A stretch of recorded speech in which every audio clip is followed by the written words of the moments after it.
big rooter for CNN, but that tells you a lot, doesn't it? I mean, how do you guys think you were doing in that arena of like, this is a terribly divided country. We're not only politicized. A lot of people just hate the other side. And CNN, in my view, should be the place where both sides can watch. How do you think you're doing with that? CNN is the place where both sides can watch. And I think, my show is evidence of that. We have lawmakers on from both parties. We'll have Elizabeth Warren on one night. We'll have Ted Cruz on another night. I think lawmakers from both parties should take questions. During the CNN segment, Kaitlan Collins made a bold claim, but Bill Maher didn't hold back. Turning to the camera with his trademark wit, he asked, "Do you really think that works?" The moment became an instant reality check, exposing the gap between perception and truth in the discussion. Federal funding. Who advised the president on the legality of telling government agencies that they don't have to spend money that was already appropriated by Congress? Well, as the OMB memo states, this is certainly within the confines of the law. So White House counsel's office believes that this is within the president. Kaitlan Collins defended CNN, insisting the network gives both parties airtime, citing coverage of Elizabeth Warren and Ted Cruz as proof. Bill Maher wasn't convinced. He explained the difference between surface-level balance and true fairness. Simply giving airtime doesn't guarantee impartial coverage. Maher highlighted how networks can claim neutrality while subtly shaping the story to fit a preferred narrative. With lawmakers who say that they don't have the power to freeze this funding. Again, I would point you to the language in the memo that clearly states this is within the law. And all that happened on Friday night. The administration fired several inspectors general without giving Congress the 30-day legally required notification that they were being fired. I think only 2 were left at DHS and the DOJ. And then yesterday we saw several prosecutors, I believe 12, fired from the Justice Department who worked on the investigations into the president. As you know, they are career prosecutors, therefore they are afforded civil service protections. How is the administration deciding which laws to follow and which ones to ignore? So it is the belief of this White House and the White House counsel's office that the president was within his executive authority to do that. He is the executive of the executive branch, and therefore he has the power to fire anyone within the executive branch that he wishes to. There's also a case that went before the Supreme Court in 2020, Scala Law LLC versus the Customs, Bureau Protection. I would advise you to look at that case, and that's the legality that this. Maher challenged the idea of a balanced narrative, pointing out that conservative voices often lack meaningful representation. What passes for balance can be tokenism, superficial inclusion lacking honesty or depth. He warned that tokenism may be more dangerous than overt bias. In that moment, Kaitlan Collins found herself on the defensive, unable to fully justify the network's claims, while Maher's sharp commentary exposed cracks in the facade of neutrality. Big rooter for CNN, but that tells you a lot, doesn't it? I mean, how do you guys think you were doing in that arena of like, this is a terribly divided country. We're not only politicized. A lot of people just hate the other side. And CNN, in my view, should be the place where both sides can watch. In the background, a clip from a White House press briefing with Caroline Lever went viral.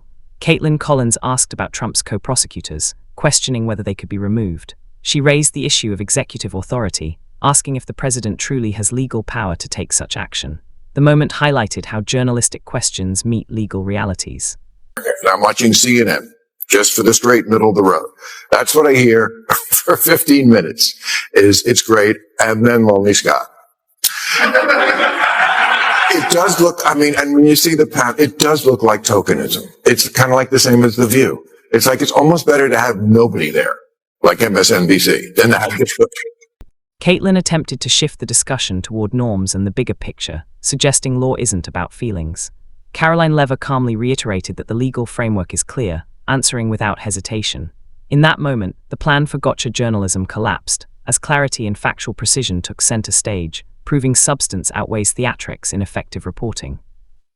Report from the Social Security Administration, there was $71 billion worth of fraud in one single fiscal year that we know about. And so that is a lot of fraud, Peter. To be clear, that $71 billion was from 2015 to 2022, so it wasn't in just one year. And it was $71 billion. But it wasn't in one year, just over multiple years from 2015 to 2022. So are you defending $71 billion in fraud, Peter? That's a lot of money. Why is the media so against cutting waste, fraud, and abuse from the government? I don't get it. I just want to ask a question. We won't be deterred. We will not be deterred from people like you. Bill Maher didn't hold back in calling out hypocrisy. noting that token conservatives are sometimes invited onto shows like The View or MSNBC, while networks remain openly left-leaning. He explained that what is often presented as neutral debate can feel like drama, confusing the audience and subtly gaslighting viewers about where true balance lies. Maher exposed the difference between optics and reality.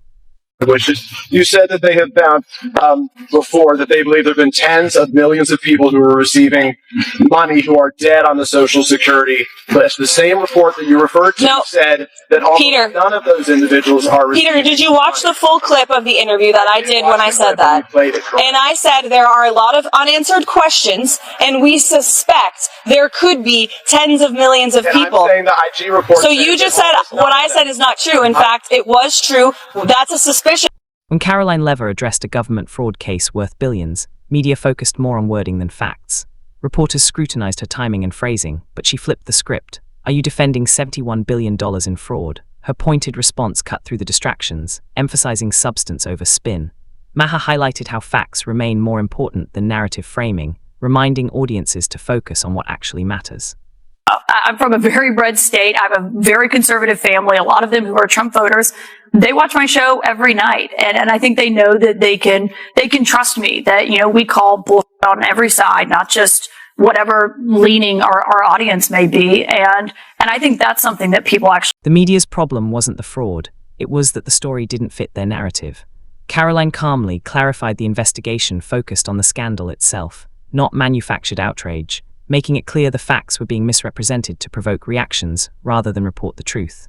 Thank you tonight, Sean, for fact-checking James Carville for the lies that he pushed on your program last week. Unfortunately, James represents the deranged and out-of-touch Democrat Party who continue to deny the reality that this country loves Donald Trump. And in fact, President Trump is enjoying his highest approval rating from the American people than he ever has, despite the years of lies, smears, and witch hunts by the Democrat Party. The Harvard-Harris poll today is incredible. When you look issue by issue, the vast majority of the American people support what President Trump is. Kaitlan comes from a conservative family in a red state. Bill Maher responded that geography or personal background alone doesn't make coverage neutral. Integrity and journalistic standards matter. Personal stories cannot erase underlying bias, regardless of setting or experience. Tonight will be Joy Reid's final show on MSNBC. Single tear, white woman tears happening right here, Joy. She was officially fired over the weekend because she's a racist, horrible news anchor with no ratings. And that's really been the truth for a long time. MSNBC's under new management, and I guess they decided to come to grips with reality. The truth is, this is very sad news for us, as she's provided so much material over the years. I feel the way I felt when Brian Stelter got fired, but he came back, and you never know. I'm sure Joy Reid will wind up doing something where we will continue to get to respond to her absolutely insane. The bubble of woke media is starting to burst. Joy Reid was fired, Jim Acosta demoted, and others forced to resign. Ratings are dropping, and audiences are tired of performative outrage. Anchors and networks are being exposed, revealing how disconnected some outlets have become from reality and public trust. End today's show by thanking all of the wonderful people who work behind the scenes at this network. You may have seen some reports about me and the show, and after giving all of this some careful consideration and weighing an alternative time slot CNN offered me, I've decided to move on. I am grateful to CNN for the nearly 18 years. Bill Maher isn't just debating, he's challenging the culture itself. He exposes hypocrisy among media figures, putting previously untouchable personalities on the defensive. Each exchange shifts the conversation, revealing inconsistencies and forcing those under scrutiny to respond under pressure, while Maher maintains control of the narrative throughout. MSNBC's under new management, and I guess they decided to come to grips with reality. The truth is, this is very sad news for us, as she's provided so much material over the years.